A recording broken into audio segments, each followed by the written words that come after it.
I'm just, I've got to just knock this off because just waiting for the Brazil-Japan game. Andy was going to come down, but at the 11th hour, decided against it. Too tired. I was knackered before, and anyway, I went down the road through the 9-Star Bar and had a bit of a good crack, and then I feel I've certainly got a second win. Let me say that, which is okay. So yeah, let's just while we're waiting for this burglar. You're always first on, my friend. What's you're like stalking me almost. Let's address this this absolute travesty and tragedy that occurred in my condo block.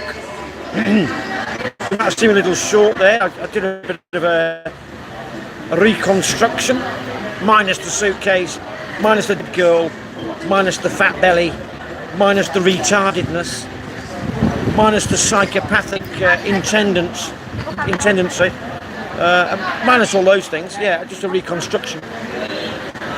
I've certainly done the old. I could take you on a tour of criminal places in John TM. I've been reading so much footage, lineage, I should say, from Australian newspapers, and the way they disparage Pattaya, and they don't differentiate between Pattaya and John TM. So, which irks me. Of course, it bloody irks me. How bloody rude! They've never even bloody been after them. So yeah. No. He lived in my condo's got three separate blocks, and he was living in the first block. I live in the second block. But I've never seen him, and he's lived here shorter than I've lived here. But I've never seen him about. I've been racking my brain all day, wondering if I've ever, I've never seen him at the pool. Not in the little bars, not in the little restaurants, the eateries, nothing. Never seen him. I'm sure I've never seen him. Anyway, he'll soon be living in the Bangkok Hilton for the rest of his life, paying no rent. Unlucky man.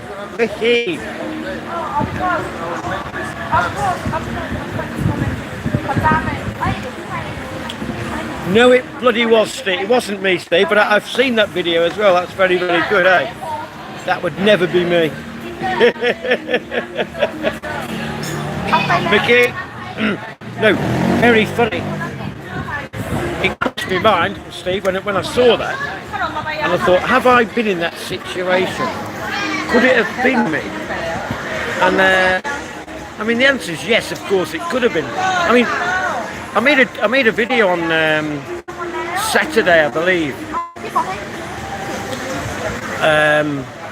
After leaving M&M Bar, and before I met up with Andy in Daisy D's, where I am right now, I made a video in McDonald's called Dilly Gaff, and I've had to delete it because even though it had quite a few views and lots of 9 likes, but I had to delete it because I was so drunk.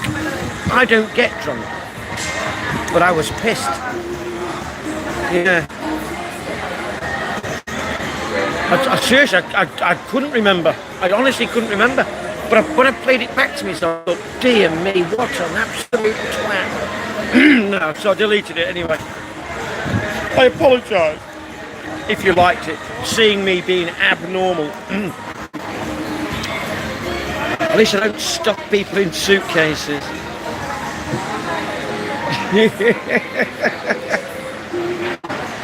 Oi, hang on, hang on. Oh, Miss Terry, hello, welcome again. Yeah, I know, hey, you never know who you live with though, do you? Really?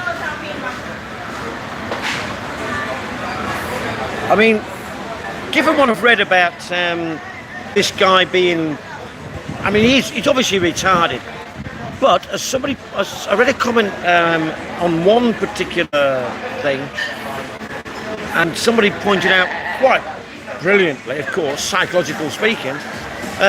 You can't be that bloody slow if you have taken your time and tried to deal with the problem. He dealt with it very poorly. He's obviously not watching enough CSI or whatever people do these days, but yeah, you know, he couldn't have been. I mean, he's laid in the bloody condo with a dead body for possibly, you know, 12 hours. Jesus. It's bad enough going to a morgue.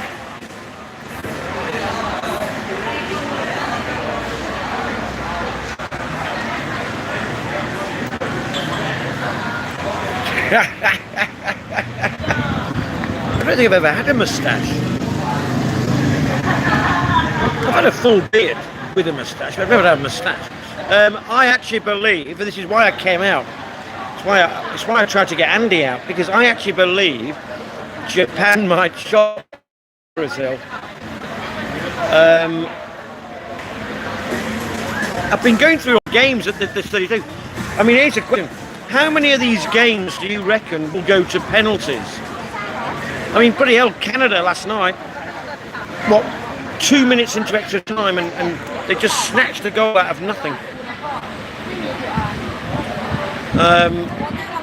But I like penalties.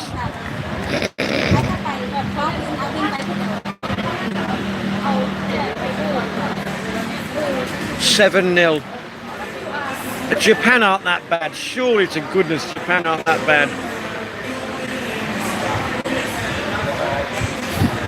Right, listen. I hope you've been down to the local bookmaker, whoever they may be, and put a little bit of, even $10 or 10 quid, whatever. Geez, that'd win you a fortune. You could retire in Pattaya. And have a 3,000 and spend 3,000 a week on massages and go and eat fat food all day and then make a video about how your cholesterol's out of the fucking roof. Stephen?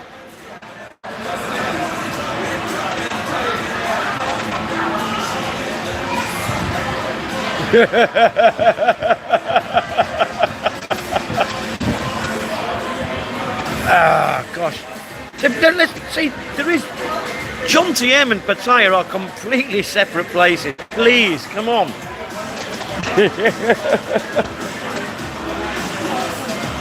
Well, burglar, your mate he'll be flying first class to Pattaya if he wins that. Yeah, bloody hell, 1,000 on Japan to get the semis.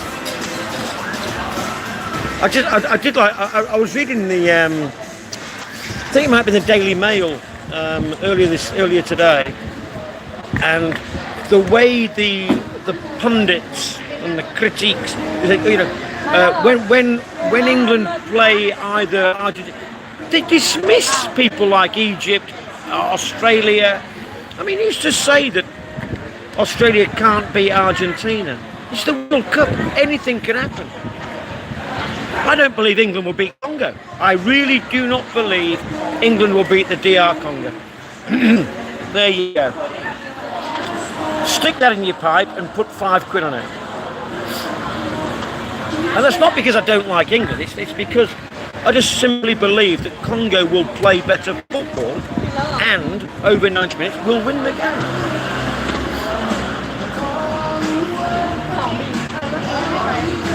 It's been done, Miss Terry. Andy and I were talking about that the other week. I forget what year it was, but it was the most boring World Cup. Almost every game was a 0-0 or 1-1 draw. There was no goals scored. I think the Golden Boot won it with 6, which tells you everything. Yeah. I'm not like Mahak, and I don't put those. I'm not sure I can do it anyway. But I would change "It's Coming Home" to "Shut the Up." Listen, let's not forget, burglar.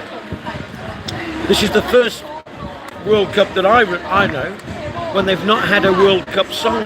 So maybe they might win because you've not got a stupid song backing them up.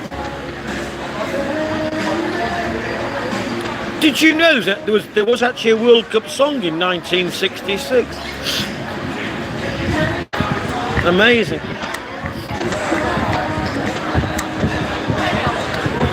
Oh, I think, Stephen, there'll be shots fired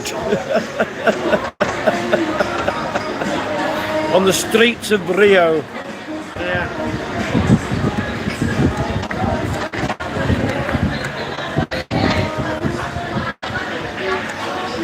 There we go. Yeah. Very, very good. 6 people and no one's pressed the like button. I know it's difficult because you're on your phone. You've got to go back down and go ding ding.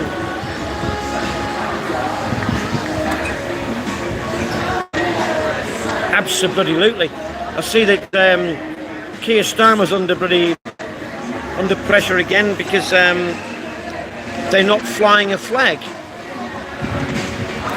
in appreciation of the fact that England are in the World Cup. They're not flying a flag at number 10. But of course it would be hypocritical having told everybody to take them down. Who is Starmer for? He's for his wife and his children, if he's got any. He's for his wife and for himself. He's not for anybody. But Tony Blair was exactly the same. Don't you worry about it. None of them. Andy Burnham is out for Andy Burnham. Nobody else. Certainly not the people of Makerfield. They're all out for themselves. The only person who's not, as far as I know, there's 2 people I know in politics who weren't out, 3 people I know in politics who aren't out for themselves. The first one was Winston Churchill, the second one was Margaret Thatcher, and the third one is Nigel Farage. Now, completely different classes, but they're in it for the country, for nobody else. Thatcher didn't walk away with multi-billion-pound bloody film deals. Like, look at the Miliband's of the world. His brother who's fucked off to Google or whatever. No, hey, listen. He got 5 million. Listen, the owl's been given. The owl's probably made 10,000 quid. People flying him all over the bloody world, paying for his hotel bills. Who's he in it for? He knows fuck all about Pattaya and or Jomtien. He knows fuck all about Thailand, and yet he lives to dream for other people, and people pay for him to go and fly out there and say, oh, and then, oh, here's, oh, I'm having a cup of tea, and then, oh, I'm having a burger. You can have a burger in fucking Preston, for fuck's sake.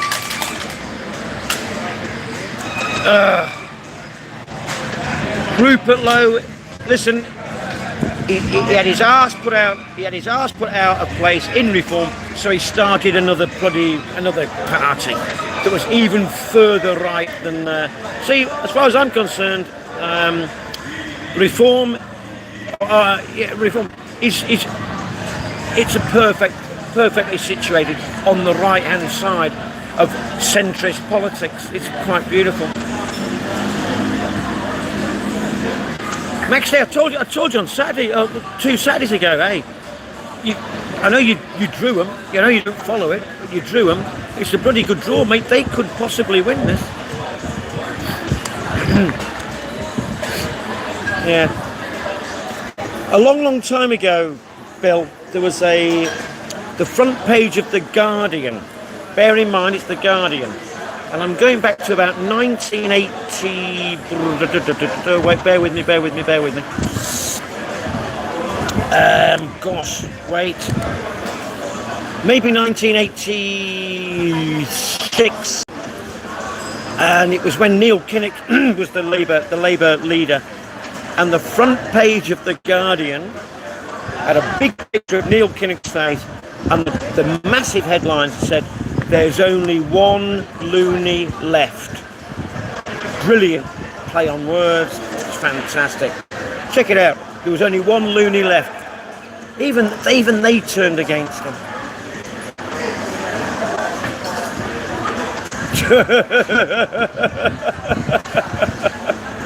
Who said hi? What?